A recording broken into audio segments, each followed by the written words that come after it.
ஒன்று வரை மனுஷன் நமக்கு விரோதமாய் ஏவிடப்போது கர்த்தர் நமது பக்கத்திராவிட்டால் கர்த்தர் தாமே நமது பக்கத்திராவிட்டால் அவர்கள் கோபம் நம்மில் நெருங்கையில் நம்மை உயிரோடு வீழ்த்திப்பார்கள். அப்பொழுது தண்ணீர்கள் நம்மில் பாய்ந்து வெள்ளங்கள் நமது ஆற்று மேல் பெருகி கொந்தளிக்கும் ஜலங்கள் நமது ஆத்மா மேல் புணர்ந்து போயிருக்கும் என்று சொல்வார்கள். நம்மை அவருடைய மக்களுக்கு எதிராக ஒப்புக்கொடாததற்கு கர்த்தருக்கு ஸ்தோத்திரம். வேடனுடைய கண்ணிற்கு தப்பின குருவியை போல நம்முடைய ஆத்மா தப்பிச்சு கண்ணீர் தெளித்து நாம் தப்பிச்சோம். நம்முடைய சகாயம் வானத்தை பூமி உண்டாக்கின கர்த்தருடைய நாமத்திலே உள்ளது. ஆமென்.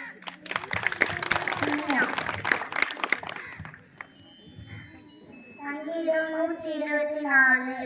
மனுஷன் நமக்கு விரோதமாக எழும்பின போது கர்த்தர் தாமே நமக்கு பக்கத்தில் இராவிட்டார். கர்த்தர் தாமே நமக்கு பக்கத்தில் இராவிட்டார். அவர்கள் கோபம் நம்மை எரிகையில் நம்மை உயிரோடு வீழ்த்தியிருப்பார்களாக.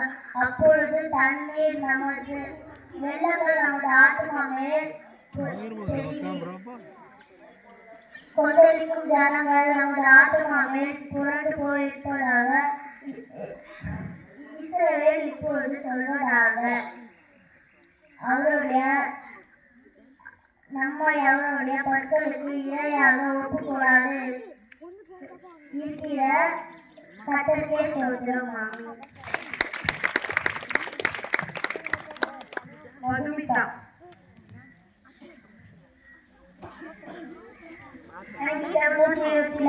மனுஷன் நமக்கு விரோதமாக எழுப்பின போது கர்த்தர் நமது பக்கத்தில் இராவிட்டார். கர்த்தர் தாமே நமது பக்கத்தில் இராவிட்டார். அவர்கள் கோபம் நம்மை எரிகையில் நம்மை உயிரோடு வீழ்த்தியிருப்பார்கள். அப்பொழுது தண்ணீர்கள் நம்மை பாய்ந்து வெள்ளங்கள் நமது ஆத்மாவின் மேல் பெருகி கொந்தளிக்கும் ஜலங்கள் நமது ஆத்மாவின் மேல் புரண்டு போயிருக்கும் என்று இஸ்ரவேல் இப்பொழுது சொல்வதாக நம்மை அவர்களுடைய பற்களுக்கு இரையாக ஒப்புக்கொடாதிருக்கிற கர்த்தருக்கு ஸ்தோத்திரம். வேடனுடைய கண்ணிற்கு தப்பின குருவை போல நம்முடைய ஆத்மா தப்பிச்சு கண்ணி தெரித்தது. நாம் தப்பினோம். நம்மை சகாயம் வானத்தை பூமி உண்டாக்கின கர்த்தருடைய நாமத்தில் உள்ளது. ஆமென்.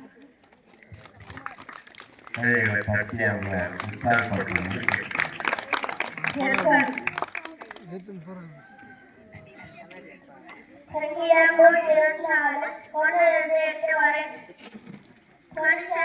மனுஷன் நமக்கு விரோதமாக எழுப்பின போது கர்த்தர் நமது பக்கத்திலே இராவிட்டார்.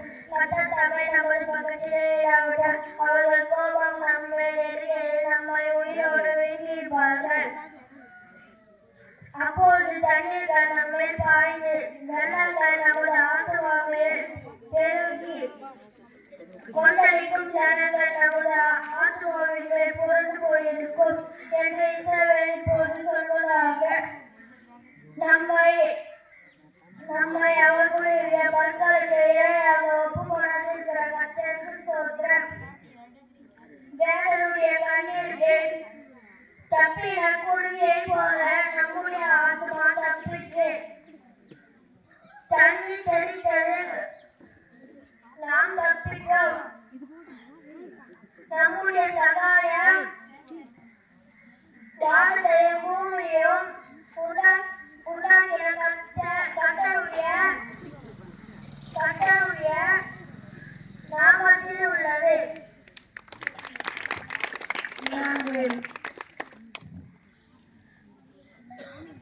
சங்கீதம் 124 1-8 வரை மனுஷன் நமக்கு விரோதமாக எழுப்பின போது கர்த்தர் நமது பக்கத்திலே இராவிட்டார். கர்த்தர் தாமே நமது பக்கத்திலே இராவிட்டார். அவர்கள் கோபம் நம்மை எரிகையில் நம்மை உயிரோடு வீழ்த்தியிருப்பார்கள். அப்பொழுது தண்ணீர்கள் நம்மில் பாய்ந்து வெள்ளங்கள் நமது ஆத்மா மேல் பெருகி கொண்டிருக்கும் ஜனங்கள் நமது ஆத்மா மேல் புரண்டு போயிருக்கும் என்று இஸ்ரவேல் இப்பொழுது சொல்வதாக நம்முடைய சகாயம் நம்மை அவருடைய பற்களுக்கு இரையாக ஒப்புக்கூடாதவர்க்கும் கர்த்தருக்கு ஸ்தோத்திரம். வேடனுடைய கண்ணிற்கு தப்பின குருவியை போல நாம் தப்பினோம். கண்ணீர் தெரித்தது, நாம் நாம் தப்பினோம். நம்முடைய சகாயம் வானத்தையும் பூமியையும் உண்டாக்கின கர்த்தருடைய நாமத்தில் உள்ளது. ஆமென்.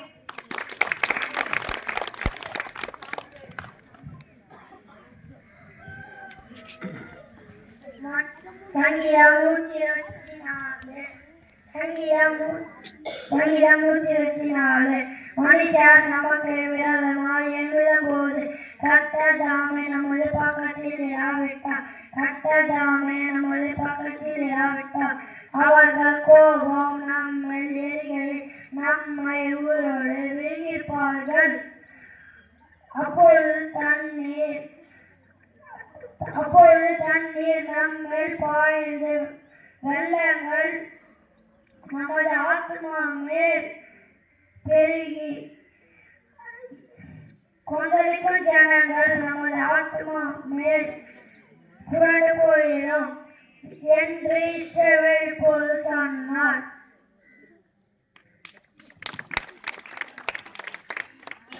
ஜோசுவா. சங்கீதம் 124 1-8 வரை. மனுஷர் நமக்கு விரோதமாய் எழும்பின போது கர்த்தர் நமது பக்கத்திலே இராவிட்டார். கர்த்தர் தாமே நமது பக்கத்திலே இராவிட்டார். அவர்கள் கோபம் நம்மை எரிகையில் நம்மை உயிரோடு விழுங்கியிருப்பார்கள். அப்பொழுது தண்ணீர்கள் நம்மேல் பாய்ந்து வெள்ளங்கள் நம்முடைய ஆத்துமாமேல் பெருகி கொந்தளிக்கும் ஜனங்கள் நமது ஆத்துமாமேல் புரண்டு போயிருக்கும் என்று இஸ்ரவேல் இப்பொழுது சொல்வதாக. நம்மை அவருடைய பற்களுக்கு இரையாக ஒப்புக்கொடாதிருக்கிற கர்த்தருக்கு ஸ்தோத்திரம். வேடனுடைய கண்ணிக்கும் தப்பின குறிகளை போல நம்முடைய ஆத்துமா தப்பிட்டு கண்ணீர் தெரிந்தது, நாம் தப்பினோம். நம்முடைய சகாய வானத்தையும் பூமியையும் உண்டாக்கின கர்த்தராகிய கர்த்தருடைய நாமத்தில் உள்ளது. ஆமென்.